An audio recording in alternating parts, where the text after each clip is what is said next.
Il y a 3 mois, j'ai utilisé toutes mes économies pour acheter aux enchères la maison derrière moi, valant 1,5 million de dollars à moitié prix. Le problème, c'est que je n'ai pas le droit de mettre les pieds dans cette maison. Pourtant, derrière cette porte, il y a une femme qui refuse de répondre. Elle fait semblant de ne pas être là parce qu'elle vit dans une maison qui m'appartient, en réalité. Si je regarde par la fenêtre, je peux voir physiquement que les lumières sont allumées à l'intérieur de la maison, mais quand je frappe à la porte, personne ne vient ouvrir, parce qu'ils font semblant de ne pas être là.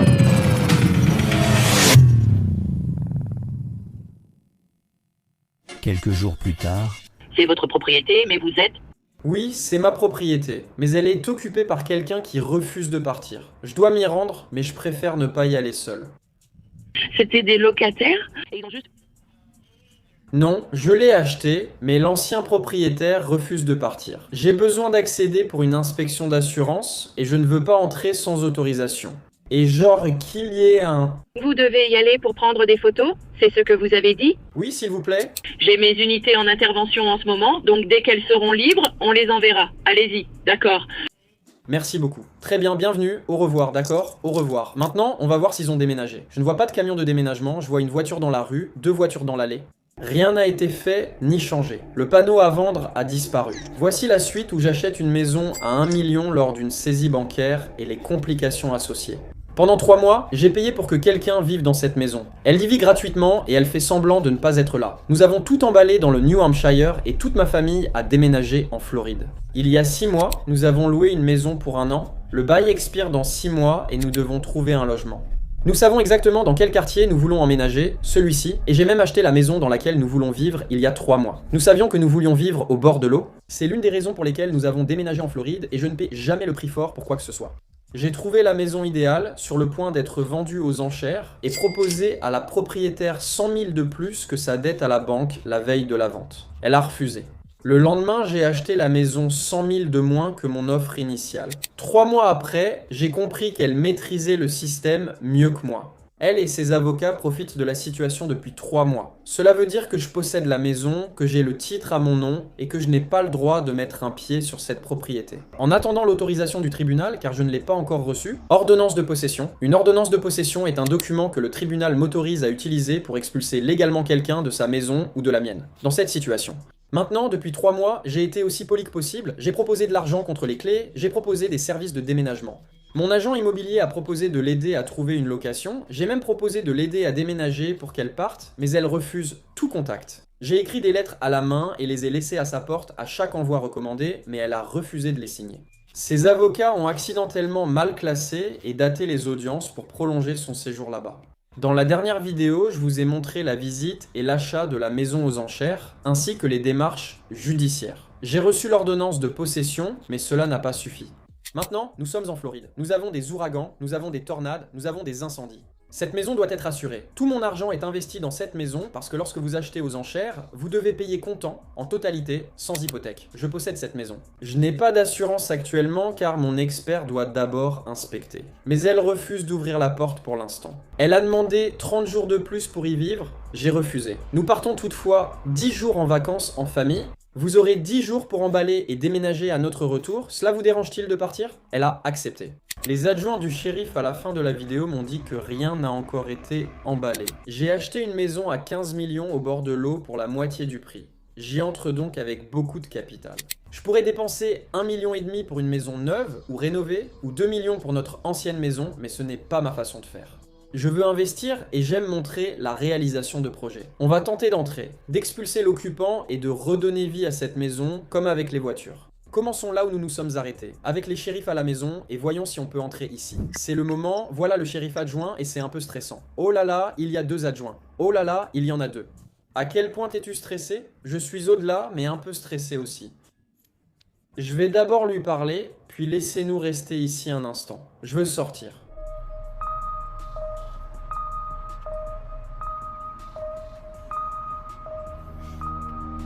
Les shérifs sont présents. On sait qu'elle est chez elle car on l'a vue, mais elle ne répond pas, comme quand j'y suis allé seul.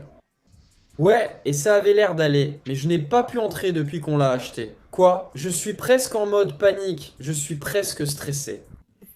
Elle arrive, se gratte, s'écorche mains et genoux. Elle refuse d'ouvrir la porte, bien que toutes les lumières soient allumées, on sait qu'elle est là car on l'a vue jeter la poubelle. Je ne pourrai pas faire mon inspection lundi, je dois l'annuler. Qu'ont-ils conseillé? Il a dit « Tu peux faire le tour, mais je ne recommande pas d'aller derrière à cause du gros chien. » Quel type de chien? Je ne l'ai pas vu. Il sait qu'ils sont là et qu'ils refusent d'ouvrir. Annule l'inspection de lundi et attends seulement les ordres du juge. Lorsque l'ordonnance arrivera, sois gentil, mais on dirait que tu l'as déjà été. Tu pourrais dire « Dégage, fais-la sortir. Je dois forcer la porte pour entrer et ils vont l'escorter dehors. Ses affaires resteront dedans. » Ils ont dit avoir regardé par la fenêtre. Elle n'a pas commencé à faire ses valises, alors je lui ai accordé 10 jours de plus, mais elle n'a rien emballé. Elle a dit que ce seraient ses enfants qui viendraient l'aider à déménager et elle n'a même pas commencé. Alors, combien de temps faut-il pour obtenir une ordonnance du juge? Je l'ai déposée il y a 6 jours, donc on attend juste plus d'un mois après. Bienvenue un mois plus tard, où tout cela continue encore. Je paie toujours pour une maison qui me coûte près de 7000 par mois pour que quelqu'un d'autre y vive. Pourquoi? Elle est très douée pour manipuler le système. J'ai donc déposé une requête de possession, sûrement dans la dernière scène. Ça m'a coûté 90 et un peu de mon temps, eh bien, parce que j'ai mis la maison dans une société à responsabilité limitée, je ne peux pas me représenter moi-même, donc le défendeur a demandé à son avocat de déposer un dossier disant que je ne peux pas me défendre, que je me représente moi-même. J'ai besoin d'engager un avocat, donc j'ai payé 375 pour qu'un avocat qui travaille juste là traverse la rue jusqu'ici et soumette les documents que j'avais déjà soumis. Elle a dû renvoyer les documents que j'avais déjà envoyés juste pour prouver qu'elle me représentait. 375, ça m'a coûté cher. Ensuite, son avocate a déposé une requête. Donc le mandat de possession, c'est-à-dire que je reçois une lettre disant que je possède le bien et que vous devez partir. C'est lié à l'affaire, à l'audience, comme c'est lié au numéro de dossier. Donc ce n'est pas juste moi contre elle, c'est moi et la banque, toujours contre elle. Donc malheureusement, le mandat de possession a été déposé avec l'affaire en cours, puis elle a demandé à son avocate de déposer une requête pour recevoir les fonds supplémentaires. Donc j'ai payé X, elle devait Y. Il y a une différence, elle veut récupérer cette différence auprès de la banque, donc comme la banque lui doit un peu d'argent, c'est environ 8000, ma demande de mandat de possession devait accompagner cette affaire. Ils ont pris la seule date d'audience disponible. Un mois plus tard, donc on est encore un mois après, on est presque en mai, et elle vit toujours dans ma maison. Je paie les taxes foncières, les intérêts, et mon assurance risque d'être annulée car j'ai à la fois une assurance habitation et propriétaire. Ils doivent inspecter l'intérieur de la maison, mais elle refuse d'ouvrir. Mon assurance menace donc d'annuler, et j'ignore leurs appels en espérant qu'ils n'insistent pas. Je ne sais même pas si j'ai encore une assurance habitation. Si elle met le feu, tant pis. On va donc essayer d'obtenir mon ordonnance de possession aujourd'hui, on verra dans quelques minutes. D'accord, un grand merci à mon avocat qui s'occupe de tout pour moi, mais j'aime me représenter moi-même aussi souvent que possible. Parce que, premièrement, une personne qui se représente elle-même comme avocat a un imbécile pour avocat, je le sais. On dit qu'un homme qui se représente lui-même a un imbécile pour client. Eh bien, que Dieu m'en soit témoin, je suis cet imbécile.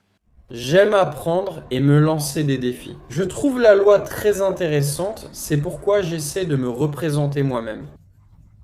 Mais c'est vrai, c'est tellement plus facile d'avoir quelqu'un qui sait ce qu'il fait. C'est plus cher, mais c'est beaucoup plus efficace. Je traverse la rue voir le greffier pour une signature, en espérant que ce soit rapide. Ensuite, je pourrais aller au bureau du shérif et rentrer chez moi après 3 mois à payer pour ça. Et appeler la compagnie d'assurance et dire « Eh, assurez-vous de garder cette police? Je dois entrer là-dedans avant qu'elle ne mette le feu à la maison ou ne verse du béton dans les canalisations. Ou, qui sait, Dieu seul sait, qu'elle arrache les climatiseurs du mur. » Les choses ne cessent de s'aggraver. Pourtant, j'avais une bonne nouvelle il y a 1 minute. Je suis au bureau du shérif en ce moment, à la division civile, et j'attends l'ordonnance du juge, j'attends qu'elle dépose l'ordonnance. Ce n'est pas instantané, donc je peux attendre ici ou rentrer chez moi et revenir après l'appel.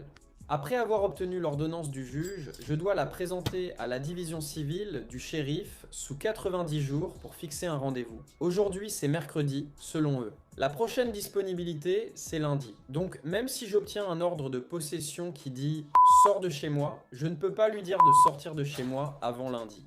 Et s'il y a un préavis de 24 heures, donc si on lui accorde un préavis de 24 heures, ils ne peuvent pas remettre l'avis avant lundi et lui donner 24 heures, ce qui repousse ça à mardi. Donc maintenant, elle a 7 jours supplémentaires dans cette maison. Même si je possède le titre, je possède la maison, elle est entièrement payée. J'ai remporté 2 audiences distinctes, l'une sur le titre, l'autre sur le droit de possession, qui m'ont été accordées. Et je ne peux toujours pas entrer dans ma propre maison pendant encore 7 jours à cause de simples questions juridiques, juste à cause du système, c'est simplement le système. Même quand je gagne, je perds quand même. Elle a dit être contrariée. 3 mois pour déménager et prévenir le tribunal. Son avocat a demandé 30 jours de plus au juge pour déménager. Allez-vous accorder juste un peu de clémence et nous donner 30 jours de plus? Vous avez eu 3 mois, dégagez. Non seulement vous avez eu 3 mois, mais vous avez eu 6 ans et 3 mois. 6 ans à la banque, puis 3 mois depuis que je le possède, et elle est toujours là. À cause du système judiciaire, c'est juste le système judiciaire, ce n'est la faute de personne en particulier, c'est simplement la façon dont fonctionne le système judiciaire et même le système du shérif. Le juge a refusé, nous aussi, elle doit partir. Même si le juge ordonne un départ immédiat, le shérif ne peut intervenir avant lundi. C'est mercredi, ce n'est pas comme si c'était vendredi, c'est mercredi matin. Oh mon Dieu, je fais ces vidéos pour que vous compreniez à quoi vous attendre. Voici comment se déroule le processus. Vous voyez tout. Laissez-moi prendre un petit déjeuner, j'espère recevoir cet ordre. Tout m'échappe, je ne contrôle rien. J'ai essayé de rester calme. Beaucoup de nuits blanches et agitées à cause de ça. Elle a 6 ou 7 jours pour tout vendre, arracher et revendre le climatiseur, le mettre à la ferraille. Il y a un très beau réfrigérateur surdimensionné à l'intérieur. Elle pourrait le vendre, elle pourrait l'emporter, mon Dieu, n'importe quoi. Qui sait ce qu'elle pourrait faire? Je m'inquiète juste qu'elle puisse verser de la poudre de béton dans les canalisations, qu'elle puisse mettre le feu à l'endroit. Je ne peux même pas entrer pour que mon assureur inspecte la maison, même de façon positive. Je viens d'acheter une maison de 12 millions telle quelle pour 800 000, alors toutes ces galères tout le temps, tous ces maux de tête. J'ai acheté une maison au bord de l'eau pour 800 000, elle m'appartient désormais. Des offres au comptant d'1 million étaient sur la table le jour de mon achat, donc j'ai gagné 200 000 facilement. Je dois rester positif. Maintenant, on attendait midi juste pour donner une mise à jour, il est maintenant midi. L'audience était à 9h précise, nous étions sortis à 9h10. Je me suis pris un bagel, j'ai fait une marche d'1,5 mile, j'ai tué un peu de temps, j'ai écrit quelques emails, j'ai même monté une vidéo, ça fait presque 3 heures. J'ai également reçu un email sur l'audience des fonds excédentaires. C'était l'autre raison pour laquelle je devais être là, parce que toute l'affaire a déjà été approuvée, elle a déjà été déposée. Donc, la raison pour laquelle elle a eu une audience, c'est que son dossier a été déposé, alors que la raison pour laquelle j'ai eu une audience, ce n'est toujours pas déposé. Donc, il semble juste que tout est biaisé en sa faveur, encore et encore. Aussi, je viens de recevoir un email que je vais vous lire, de la part de son avocate, demandant de lui accorder 30 jours supplémentaires. Serait-il acceptable qu'elle ait 30 jours de plus pour déménager? Vous vous moquez de moi? Vous plaisantez? Ça fait 2 mois et demi, elle n'a pas fait une seule foutue boîte. J'ai été gentil, j'ai frappé à sa porte, elle n'a pas répondu à 2 reprises. Je lui ai laissé des notes et des lettres qu'elle a refusées à la poste, qui étaient polies, gentilles, attentionnées et utiles. Alors cette dame peut littéralement aller se faire voir maintenant, je m'en fiche, elle peut quitter la maison. Je lui ai proposé 100 000 de plus que ce que j'ai payé la maison la veille de la vente aux enchères. Elle a refusé. Je lui ai écrit une gentille lettre en lui proposant de l'argent contre les clés, elle a refusé. Je lui ai proposé de lui acheter ses meubles, je lui ai proposé de l'aider à déménager, elle a refusé. Elle n'a pas ouvert la porte quand j'ai frappé parce que j'avais besoin que l'assurance fasse une inspection. Je n'ai pas d'assurance maintenant parce qu'elle a refusé de répondre à ma sonnette. Cette dame peut aller s'asseoir dans sa chambre d'hôtel, ça m'est égal car j'ai essayé de bien faire et maintenant j'en paie le prix. Pourtant, sa requête ou son audience a quand même été approuvée. Et j'attends, je vais rentrer chez moi et dès que j'arrive chez moi et que je me gare dans mon allée, je recevrai un email pour récupérer le titre de possession, puis je devrai attendre jusqu'à la semaine prochaine. Elle restera donc encore 5 à 7 jours chez moi, incroyable, rien n'a de sens. Même en donnant 24 heures pour partir, il faut 5 jours pour émettre le préavis de 24 heures, puis y aller le lendemain. C'est tellement ridicule.